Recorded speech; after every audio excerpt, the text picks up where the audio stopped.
السلام علیکم ورحمۃ اللہ وبرکاتہ۔ میں ہوں قاری ابو محمد نبیل اور آپ دیکھ رہے ہیں ہمارا چینل لرن ود نبیل۔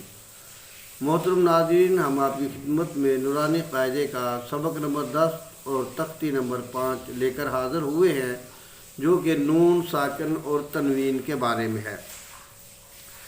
میں اپنے بھائیوں سے ملتمس ہوں کہ جو ہمارے ساتھ نئے ہیں، جنہوں نے ہمارے چینل کو سبسکرائب نہیں کیا، تو ہمارے چینل کو سبسکرائب کر دیں اور بیل کے بٹن کو بھی پریس کر دیں تاکہ ہماری ہر آنے والی ویڈیو بآسانی آپ تک پہنچ سکے۔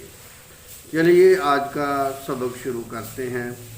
اعوذ باللہ من الشیطان الرجیم، بسم اللہ الرحمن الرحیم۔ نورانی قاعدے کا سبق نمبر 10، جو کہ نون ساکن اور تنوین کے بارے میں ہے۔ گزشتہ سبق نمبر 9 میں ہم نے نون ساکن کے 4 قاعدوں کے بارے میں پڑھا تھا کہ نون ساکن کے 4 قاعدے ہیں: اظہار، اخفا، ادغام اور اقلاب۔ تو گزشتہ سبق میں ہم نے ان 4 میں سے 2 قاعدوں کے بارے میں پڑھا تھا، اظہار اور اخفا کے بارے میں، اور آج ہم ادغام اور اقلاب کے بارے میں پڑھیں گے۔ نون ساکن اور تنوین کے بعد حروف یرملون میں سے کوئی حرف آ جائے تو وہاں ادغام کا قاعدہ بنتا ہے۔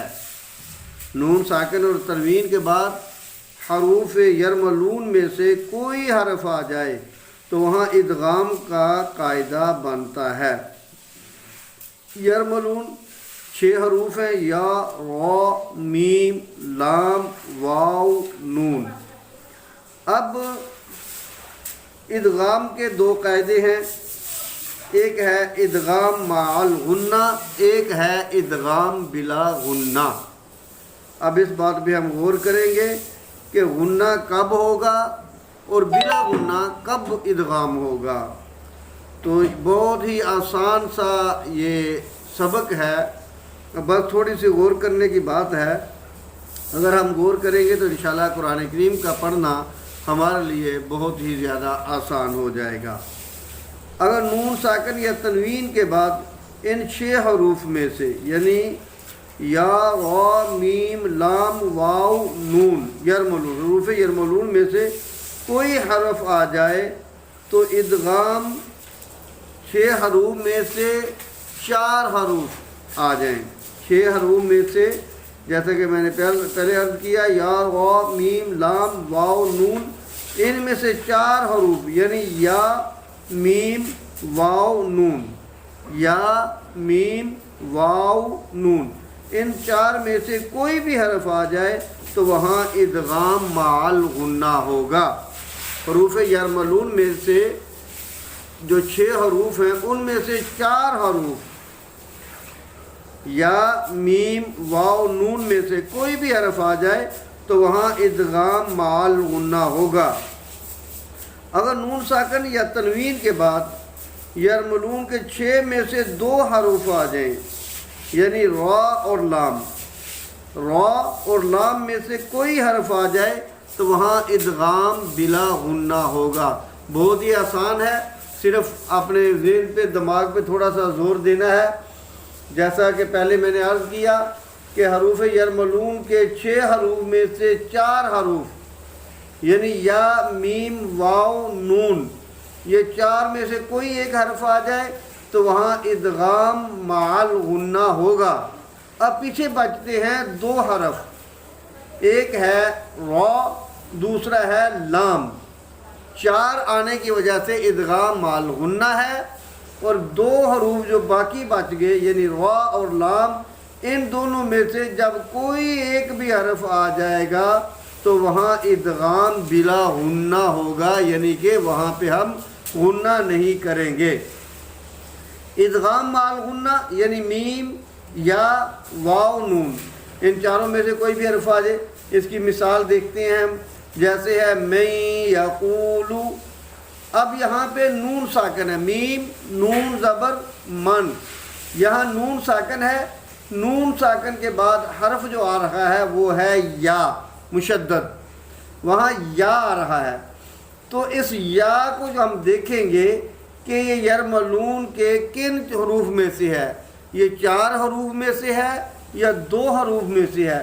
جب ہم نے غور کیا تو ہمیں پتہ چلا کہ یرملون کے جو 4 حروف ہیں جن کے آ جانے کی وجہ سے ادغام مال غنہ ہوتا ہے، یا میم واو نون، تو یا ان میں سے پہلا حرف ہے۔ تو یا پہلا حرف ہونے کی وجہ سے میں یقول جو ہے یہاں پہ ہم ادغام مال غنہ کریں گے، بلا غنہ اس کو نہیں پڑھ سکتے۔ جیسا کہ یہ ہے میم نون زبر من، آگے یا مشدد ہے تو نون ساکن کے آگے یا آ گئی، تو ہم اس کو پڑھیں گے میم یا زبر میں، یا زبر یا، میں یا، قاف واو پیش او، لام پیش لو، میں یقولو، تو یہاں ادغام مع غنہ ہوگا کیونکہ یہاں نون ساکن کے بعد یا آ گئی۔ تو یا نے ہمیں یہ بتا دیا کہ اب یہاں پہ آپ غنہ کریں گے، اسے بلا غنہ نہیں پڑھیں گے۔ اسی طرح اور ایک مثال لیتے ہیں، من مثلہ، میم نون زیر من، آگے میم مشدد ہے، میم زیر میم صا زیر مست۔ اب یہاں نون ساکن ہے، نون ساکن کے بعد میم آ گئی۔ جب نون ساکن کے بعد میم آ گئی تو اب ہم دیکھیں گے کہ یہاں پہ ہم نے غنہ کرنا ہے یا نہیں کرنا۔ تو حروف یرملون کے وہ 4 حروف ہم دیکھیں گے جن کی وجہ سے غنہ ہوتا ہے کہ آیا یہ میم ان 4 حروف میں سے تو نہیں ہے۔ جب ہم نے غور کیا تو ہمیں وہ 4 حروف اس طرح نظر آئے، یا میم لام واو، وہ 4 حروف ہمیں اس طرح نظر آئے، یا میم واو نون۔ تو اب ہم نے دیکھا تو یہ میم جو ہے یہ حروف یرملون کے ان 4 حروف میں سے ہے جن کی وجہ سے ادغام مع غنہ ہوتا ہے۔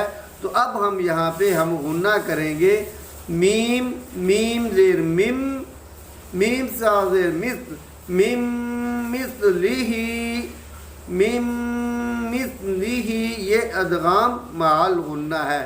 ایک اور مثال لیتے ہیں، ہدی و ذکری، یہاں تنوین کے بعد واو ہے، تنوین کے بعد واو ہے، 2 زبر 2 زیر 2 پیش کو تنوین کہتے ہیں، تو تنوین کے بعد واو ہے، اور واو جو ہے وہ ان 4 حروف میں سے ہے جن کی وجہ سے ادغام مع غنہ ہوتا ہے۔